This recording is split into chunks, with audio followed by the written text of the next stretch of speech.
Supper Ashulia গাজীর চরকে আমরা নতুনভাবে করবো এবং এমন কিছু করতে চাই আপনারা যেন মনে করেন যে না এইবারে যারা নেতা হইতেছে চেয়ারম্যান মেম্বার এমপি তারা আসলে আমাদের কথা ভাবতেছে এবং আপনারাও আমাদের কথা ভাববেন। আপনাদের বিপদে আপদে আপনাদের কল্যাণে আপনাদের পাশে যেন বাকি জীবনটা ব্যয় করতে পারি। মহান আল্লাহ তাআলা আমাকে যেন সেই তৌফিক দেয়। এখানে মহিলারা আছে, পুরুষরা আছে। আমরা এই নিজের থেকে আমার নেতৃত্বে এবং ধরে নিতে পারেন যে সমস্ত অনুষ্ঠানটাই আমি পরিচালনা করবো। কম্বলগুলো আগে মহিলাদের দিব, তারপর পুরুষদের দিব, সবাইকে কম্বল দিয়ে তারপর আমি এখান থেকে যাব। কোনো বিশৃঙ্খলা হবে না, কোনো হুড়াহুড়ি হবে না। আপনারা আগে আপনাদেরই বোন মা এদেরকে আগে সুযোগ দেন, কারণ তারা যেহেতু কষ্ট করে আছে অলরেডি 1 ঘন্টা আমরা দেরি করেছি, আর দেরি করতে চাই না। আপনারা দেখেন যে একজন নেতা নিজ হাতে কত সুন্দর ম্যানেজমেন্টে কত তাড়াতাড়ি কম্বল দিতে পারে, এইটাও আমাদের নেতারা আজকে শিখবে। আপনারা একটু দেখেন। আমাদের সবার আশুলিয়ায় বাবু ভাইয়ের বিকল্পকে নেই। আপনাদের বিপুল ভোটের মাধ্যমে তাকে নির্বাচিত করে আমরা মন্ত্রী হিসেবে সবার আশুলিয়াকে পেতে চাই। আমরা যদি তাকে নির্বাচিত করতে পারি, আজকে যেমন কম্বল দিতেছেন, শুধু কম্বল যথেষ্ট নয়, আপনারা আমাদের যত রকমের শিক্ষা, চিকিৎসা, খাদ্য সমস্ত কিছু উনি দেখবেন। আমাদের দায়িত্ব হলো যেন জনগণের ভোটে নির্বাচিত হয়ে রাস্তাঘাট, শিক্ষা প্রতিষ্ঠান এবং আরও যা যা উন্নয়ন আছে, পাশাপাশি অসহায় মানুষের পাশে দাঁড়ানো।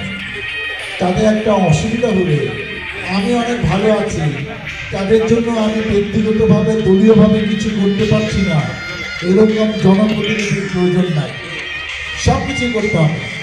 আপনাদের বেঁচে থাকা, আপনাদের আরাম, সুখ, আনন্দ, সব কিছু ভাগিদার যখন একজন নেতা হতে পারে তখন সে সত্যিকারের নেতা। আমাদের নামে একটা বদনাম আছে, আমরা সুন্দর সুন্দর কথা বলি, সুন্দর সুন্দর কাজ করি না।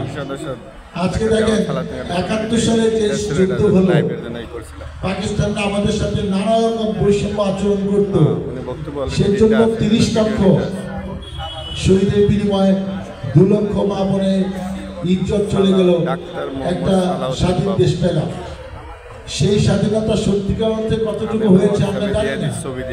আবারও কিন্তু 5ই আগস্ট নতুন একটা স্বাধীনতা, গণতন্ত্র কিন্তু আমরা পেলাম। কিছুদিন পর মানুষ জীবন দিবে আন্দোলন সংগ্রামের নামে, যে উদ্দেশ্যে আমরা জীবন দিলাম সেইটা যদি বাস্তবায়ন না হয়, সাধারণ মানুষের ভাগ্যের যদি পরিবর্তন না হয়, সাধারণ মানুষের কথা যদি আমরা মাথায় না রেখে আমরা রাজনীতি না করি, সমাজসেবা না করি, তাহলে এদের জীবন দিয়ে লাভ হলো কি? আসুন আমরা সবাই যার যার অবস্থান থেকে শিক্ষা প্রতিষ্ঠান, রাস্তাঘাটে, মসজিদ মাদ্রাসার পাশাপাশি দুস্থ মানুষের কল্যাণও যেন আমরা কিছু কিছু কাজ করি। এখন শীতের সময় অনেকে বলেছে আরও আগে এই শীত বস্ত্র দিলে ভালো হতো, সেজন্য আমরা দুঃখিত, কারণ আমরা নানা রকম কাজ নিয়ে ব্যস্ত ছিলাম। এখন থেকে অলরেডি আমরা 2-1টি জায়গায় প্রোগ্রাম করেছি। আমাদের এই বছর ঢাকা 19 আসনে 4 থেকে 5,000 কম্বল আমরা বিভিন্ন এলাকায় দিব। আজকে গাজীরচর একটা বড় এলাকা, এখানে 2-1,000 দিতে পারলে ভালো হতো, কিন্তু আমরা এটা পারলাম না বলে দুঃখিত। আজকে এখানে আমাদের স্লিপ দেওয়া আছে, যারা স্লিপ নিয়ে আসছেন তাদেরকে আমরা এখানে কম্বল দিব। আপনারা ধৈর্য ধরেন। আমাদের প্রিয় নেতা তারেক রহমানের নির্দেশে সারা বাংলাদেশে এই শীতবস্ত্র বিতরণের কর্মসূচি চলছে।